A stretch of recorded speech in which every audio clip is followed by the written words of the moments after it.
Social media का दौर है, व्हाट्सएप की दुनिया में, और बाज़ाब्ता फेसबुक पर ऐसे मौलवियों की कितनी तकरीरें और उनके फरमुदात मौजूद हैं जो हजरत अबू बकर की शान में गुस्ताखी, हजरत अमीर मुआविया की शान में गुस्ताखी। ढोल बजाना जायज है।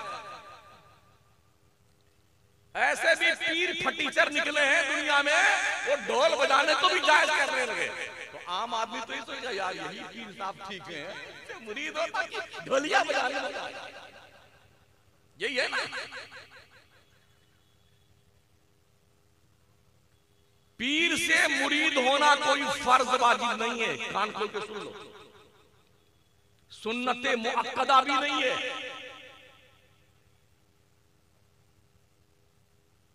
अगर मुरीद होते हो, मैं खुद भी मुरीद हूं, हराम भी नहीं, नाजायज भी नहीं है।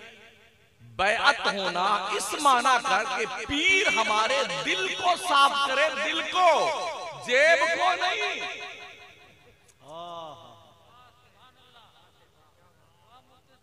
और इस हैसियत से मुरीद हो, अगर पीर गड़बड़ शड़बड़ करने लग जाए तो 3 तलाक़े मुगल्लज़ा देना उस पीर को, ताकि रजा की नौबत न आए।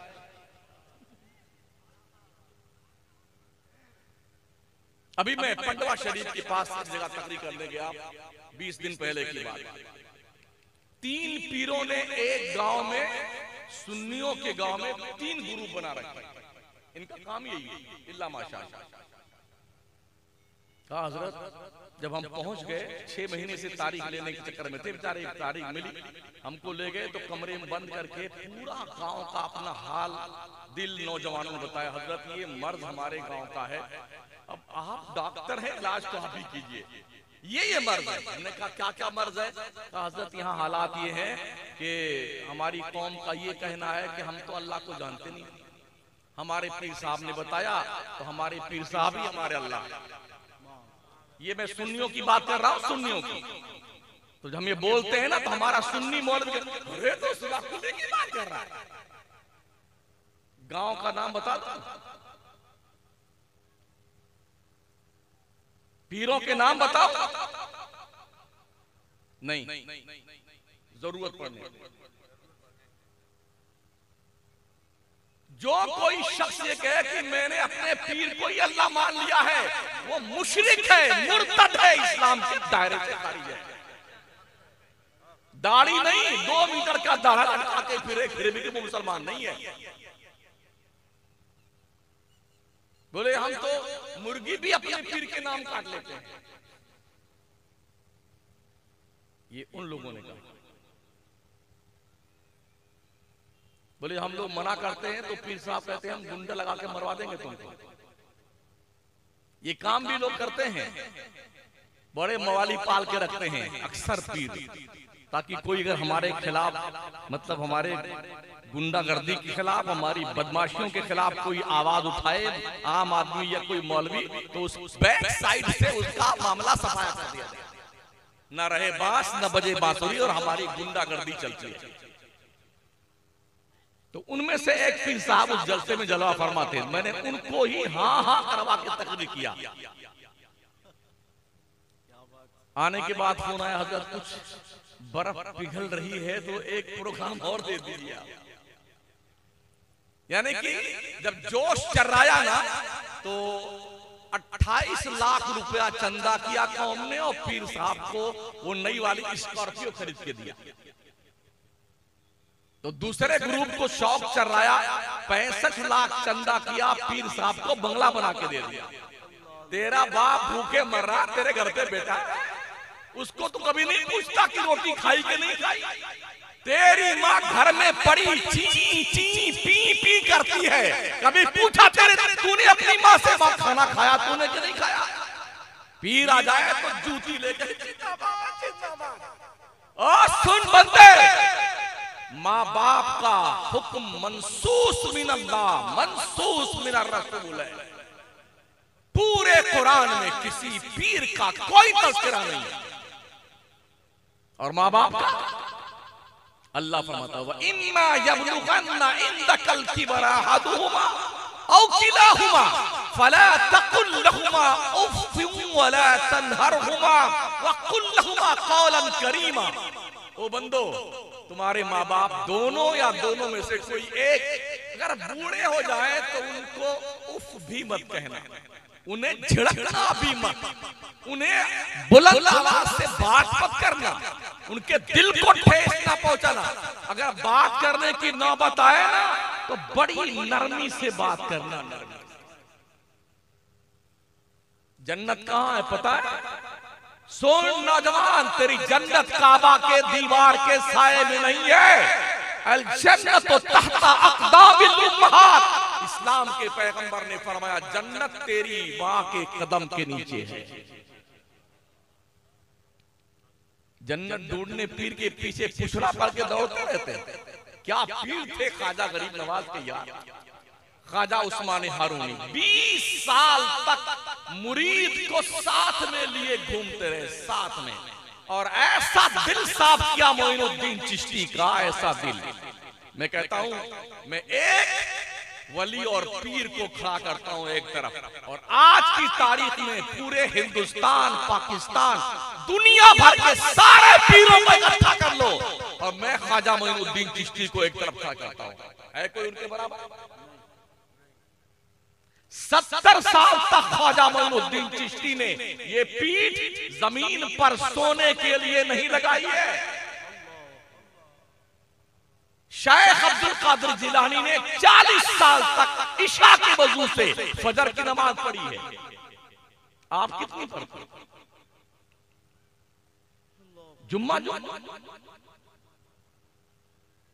सिर्फ जुम्मा की नमाज, वो भी खुतबा की अजान शुरू होती है तब जनाब तशरीफ का टोकरा लेके आते और यूं आएंगे भैंस की तरह चलते हुए। अगर इमाम साहब हट जाए तो मुसल्ले पे आके बैठे, इस प्राणी के साथ आते। ओ मस्जिदों में टांगे फैला के कूद के आगे जाने वालों, अल्लाह के नबी ने फरमाया है जो मस्जिदों में सफ़े फैलाता हुआ आगे जाता है जहन्नम में जाने के लिए पुल बनाता है। बना लो। नमाज नहीं सीखेंगे किसी इमाम के पास आकर के, किसी मौलाना से दीन नहीं सीखेंगे, तौहीन हो जाएगी। लोग छोटका मौलाना था, उसके पास हमारे अब्बा गए सीखने के लिए। तो जानते हो क्या करते हैं? नियत बांधने के बाद ऐसे तिरछे देखते हैं कि ये कैसे रुकू करता है, उसको देख देख के बेटे रुकू करते हैं। सीखने में शर्म आती है और नमाज पढ़ना नहीं आता है तो उल्टा पुल्टा पढ़े जा रहे हैं। फिर क्या कहते हैं? अल्लाह साफ कबूल कर लेता है। क्या कहते हैं? अल्लाह साफ कबूल कर लेता। कैसे पढ़ लो, अल्लाह साफ कबूल कर लेता है। रमजान शरीफ में ईद के 2 दिन पहले आपका कुर्ता तैयार करके टेलर ने दे दिया, ये ताबीज थोड़ी टेढ़ी कर दी, कबूल कर लेंगे आप?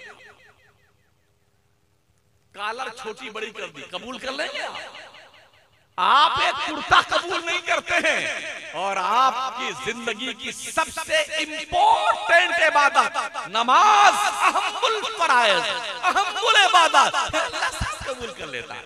क्या लॉजिक है तुम्हारी? अल्लाह सब कबूल कर लेता है।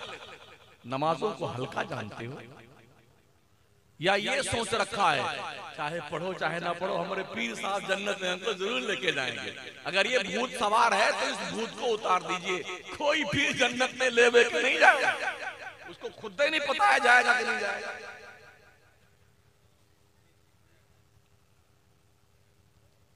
हजरत उमर से बड़ा कोई पीर हो सकता है?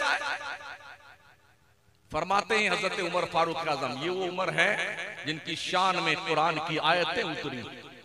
ये वो उमर है जिनकी बेटी ज़ौज-ए मुस्तफ़ा बनी है, उम्महातुल मोमिनीन में उनका शुमार होता है। ये वो उमर है कि मुस्तफ़ा करीम फरमाते, उमर तू जिस रास्ते से जाता है तुझे देख करके शैतान डर के मारे रास्ता बदल देता है। ये वो उमर है जिनकी शान में आका फरमाए, लौ काना बादी नबिय्या लकाना उमर इब्नुल खत्ताब, अगर मेरे बाद कोई नबी आना पॉसिबल होता, उमर इस शान का मालिक है कि नबी बन के आता।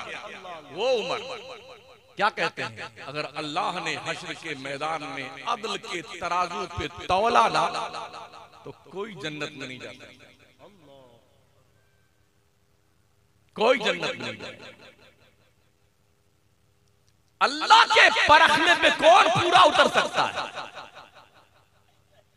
और फरमाते हैं अगर अल्लाह ने फजल से काम लिया तो हर कोई बख्शा जाएगा। उठाइए कुरान मुकद्दस, हम समझते हैं पैदा हुए, खेले कूदे, गुल्ली डंडा खेला, कबड्डी बेजल्ला खेला, खेत में जुताई करी, इसकी मेड़ जोत लिया, उसका गन्ना तोड़ के खा गए, उसका जो है चना मटर खा गए, उसके खेत में घुस करके कब्जा कर लिया, नाली उसकी तोड़ डाली। कब तक महोदय जी, कब तक? पता है, एक है हुकूकुल इबाद और एक है हुकूकुल्लाह। अल्लाह का हक नमाज, रोजा, ज़कात, हज, क़यामत पर ईमान लाना, आखिरी दिन पर ईमान लाना, हश्र पे ईमान लाना, नश्र पे ईमान लाना, जन्नत और दोज़ख पे ईमान लाना, नबियों पे, रसूलों पे, किताबों पे, फरिश्तों पे ईमान लाना, ये अल्लाह का हक है। और एक है बंदों का हक। इसका चोरी कर लिया, उसको गाली दे दिया, उसको थप्पड़ मार दिया, उसके खेत पे कब्जा कर लिया, उसका गन्ना तोड़ के चूस गए वगैरह, ये बंदों का हकूक है। पता है इसके हुक्म क्या है?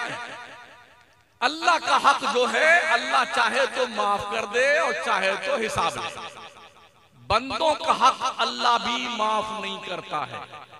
अगर आपने किसी को सताया है, किसी का पैसा दबा लिया है, किसी को गाली दी है, किसी को जुल्मन नाहक मारा है, आपने किसी के खेती बाड़ी का सत्यानाश किया है, किसी की बेईमानी करी है, आवारा गर्दी करी है, ये उस वक्त तक माफ नहीं होगा जब तक जिसका हक है वो बंदा तुम्हें माफ ना कर दे। क्या लगता है आपको? हंसी नहीं आ रही? मुझे लतीफा सुनाना नहीं आता।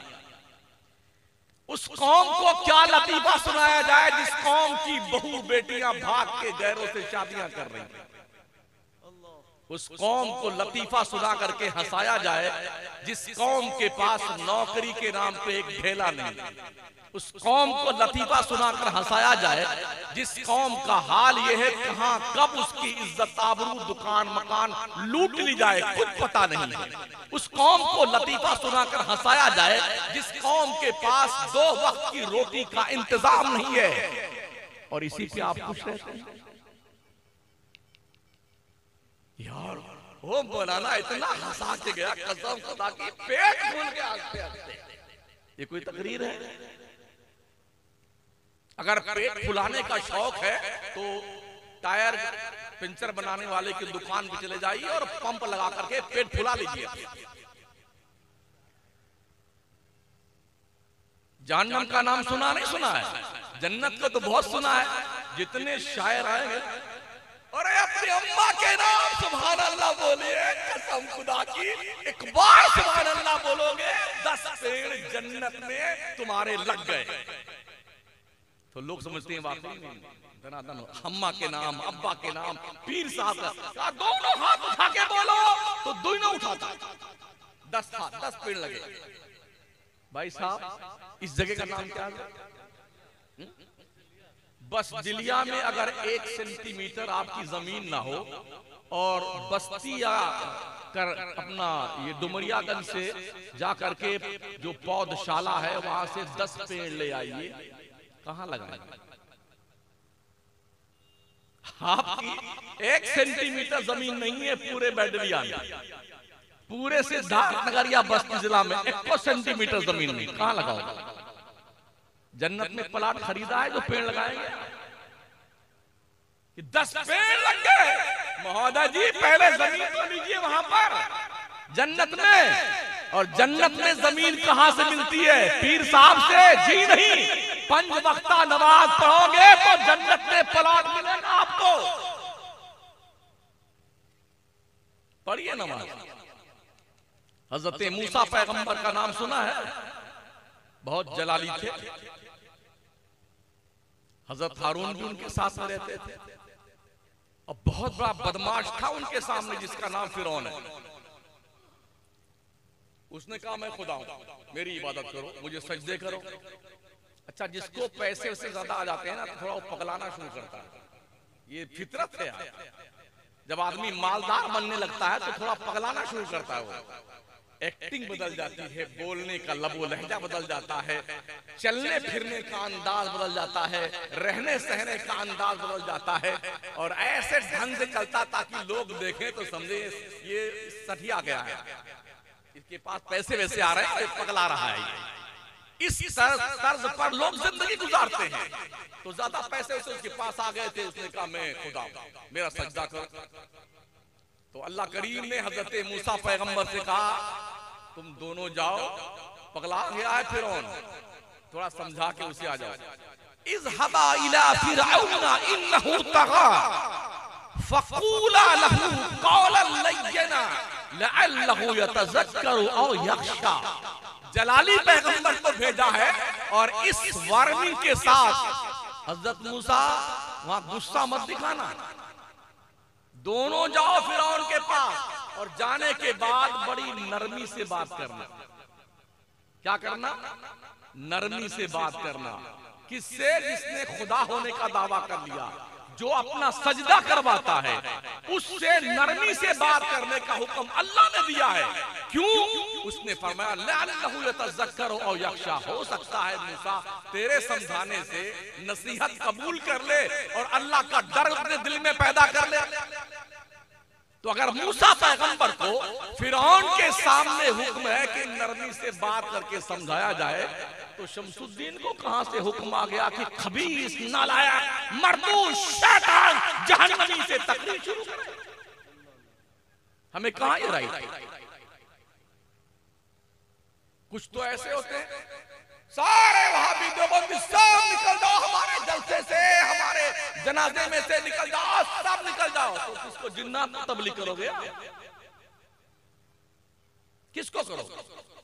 इमाम अहले सुन्नत फतवा रज़विया शरीफ की 4थी जिल्द में जो मुतरजम है, उसमें आपका ये फतवा मौजूद है। जो लोग मुज़ब्ज़ब हैं, ठोस नहीं है, ये भी ठीक है वो भी ठीक है करते हैं, आला हज़रत उनसे प्यार और मोहब्बत से पेश आओ और मोहब्बत से बातें समझाओ, शायद वो पलट करके दीनो सुन्नियत से गामज़न हो जाए। ये आला हज़रत के फतवा रज़विया शरीफ की 4थी जिल्द में मुतरजम में मौजूद। मगर मजाल, कुछ इलाके हमने ऐसे देखे हैं, अगर कोई एक देवबंदी किसी की शादी में उस किनारे आ गया तो अब ऐलान होता है सबका निकाह टूट गया, सबको फिर से कलमा पढ़ाओ, सबके फिर से निकाह पढ़ाओ। भाई साहब क्यों पगलाए हुए?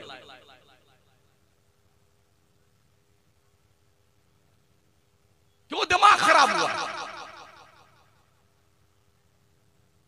आप सिखाओगे ना दीन किसी को, मजहब सिखाओगे नहीं सिखाओगे, मसलके आला हजरत है क्या समझाओगे नहीं समझाओगे उसे, या बारह से फुफवाते हो फिटार सांप की तरह?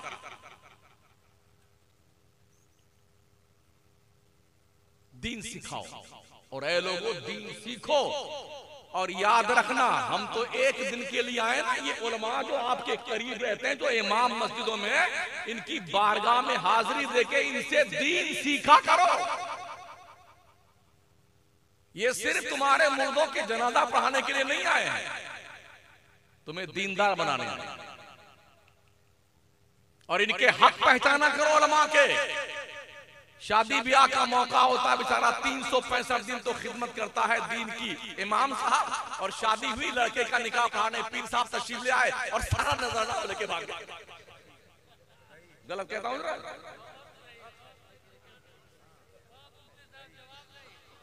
क्या है ये? खतना हो तो मौलाना साहब, बच्चा पैदा हो तो अजान मौलाना साहब, तकबीर मौलाना साहब, मरवर गया तो फतिया मौलाना साहब, जनाजा मौलाना साहब, सब काम मौलाना साहब। कोई बीमार पड़ गया झाड़ फूंक फूंक फांक मौलाना साहब। और जब कोई कमाई का वक्त आया,